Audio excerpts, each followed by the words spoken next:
No dad, I will not let you take my house camping, by user Wagoneer Chump.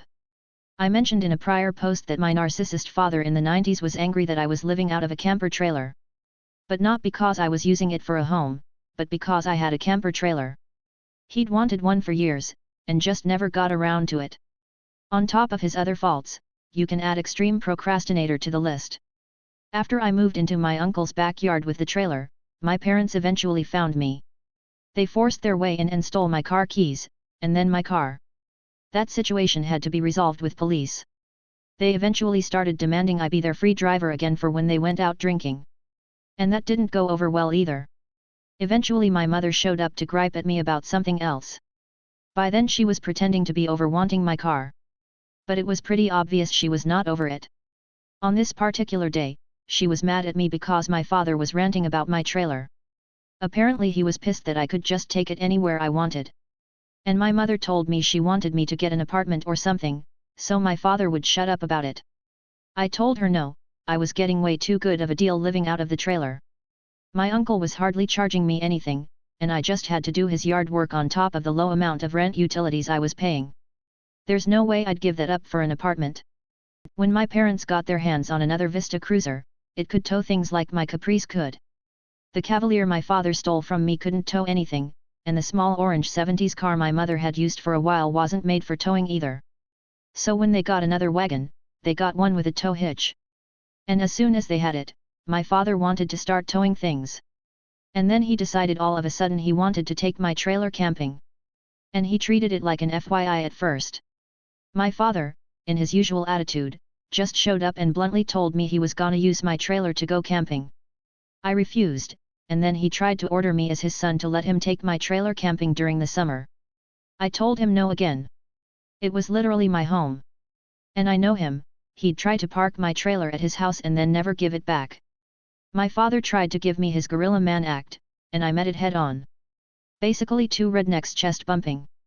But I told him to his face that he was not getting my trailer, ever. And to go out and buy his own. The trailer also had a title in my name, and I wouldn't hesitate to call police if he took it.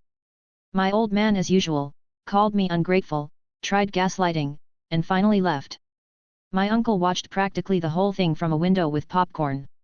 He loved any time he saw my father miserable, because my father was the golden child between them, and my uncle was treated horribly when he was growing up. So he was more entertained than anything else when he saw my old man having a tantrum over not getting his way. My father went out and rented a camper trailer for a few days. And then suddenly he didn't like camping anymore. He only wanted to do it because I had a trailer. And it was pretty obvious he wanted to claim it for himself. He honestly believed that anything that was mine, was also his. And it took him several years to get it through his thick head that wasn't how things worked. And just about anything he ever borrowed from me after I moved out, I never got those things back. So I didn't trust him with anything. I personally didn't feel the need to do any camping because I was already living out of a trailer. But I gave it a try when I became a parent myself. And it honestly wasn't that fun for us. My ex-wife especially hated it. But I wouldn't say she was what ruined the experience. I did take that trailer to a couple of family reunions though. That saved on motels. I was far from the only one in the family to do that though. And my parents demanded I let them sleep in my spare bunk for free during our mid-90s family reunion. I said hell no. And my parents were humiliated right out of that reunion anyway, because they doubled down over how I didn't hand over my second car to them, and my mother got slapped by a cousin for being a horrible parent. Mom told me sister was pregnant before she did, by user bitter_kangaroo 2616. My mom is an alcoholic and once she gets drink in her she turns into a pot-stirring drama llama. My sister had 2 late-term miscarriages that were really traumatic for her.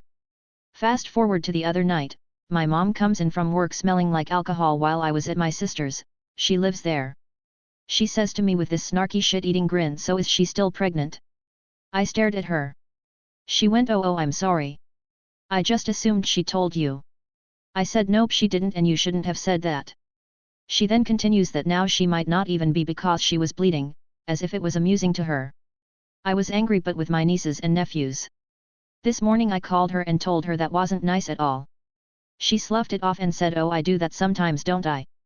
I firmly said it's not funny or quirky, it was mean-spirited and awful and it wasn't hers to tell. Then she said she doesn't want to talk to me anymore and hung up. This is classic behavior. She will avoid me now and tell everyone how I am so angry. My mother's mad that I'm spending my 26th birthday with my boyfriend and not family, by user savings weekend 2140. My birthday is tomorrow and I want to spend it with my boyfriend, M26, of 6 years. Now my sister, F27, asked the family to come over tomorrow so we can talk about our vacation plans. She is very excited about it. It has nothing to do with my birthday and they didn't react to my text saying that I won't be there. They rarely remember my birthday to begin with. My mother went nuts this morning because I'm prioritizing my useless boyfriend and my family should be more important. I told her that they're not coming to see me but she refuses to admit that. She's been ranting about it for hours. Read my recent post, same subreddit, for more background because my mother has this odd hatred for me. I wished more people understand we don't just cut off our family because of simple reasons / difference of opinion / personality / belief, by user specific _charge _3297. A lot of times whenever people reveal to people that they are not on good terms or not speaking to their family, it's always seen as some simple reason, such as different personality beliefs or different opinions that made us go no contact and cut ties. I say for myself, I spent years trying to make some sort of relationship over and over again with my family members only to be disappointed again. In the end, people don't just go no contact with their family for no reason, most of the time it has to do with years and many heartbreak and disappointment until the individual realizes there is no point trying to continue a relationship with their family and make the decision to cut them off. I moved to across the world to be closer to my mom with husband but it did not work out, so we had to move back and she is really upset and can't be happy for me, by user Psychot. I grew up in Europe and did all my schooling in the UK, met my husband here who is British. My mom is Canadian and moved back to Canada 8 years ago. A couple years ago my husband and I talked about maybe moving to Canada to try it out for a couple years and have kids there and my mom would be close which would be nice. A year ago after a lot of admin and costs we finally took the plunge and moved across the ocean. Our jobs were still in the UK so we were working remote hours but we made it work and got to see my mom and the rest of my family quite a lot which was nice. About 9 months in we realized that we weren't as happy there than we had been in the UK, and my husband was really homesick. Our jobs were also still in London so we decided that after a year it was time to move back. I spoke to my mom about our unhappiness at the time and she's the one that suggested us moving back. Now that we have moved back, about 6 weeks ago she is extremely bitter. Every time I mention something positive about my new house, or being happy about being close to my friends again she gets upset. She barely talks to me and cries all the time. When I mention something good she says I am rubbing it in and we get in an argument. It's now gotten so bad that she describes it as hurting way more because we came in the first place than if we had never come. She described it as it's like when you give a toy to a child and then take it away. Of course they will be sad. She also blames us moving back all on my husband and barely speaks to him now. Is this normal? I feel like she is being selfish and we moved across the world to be closer to her for a year and to her it's worse than if we hadn't gone at all. What can I do?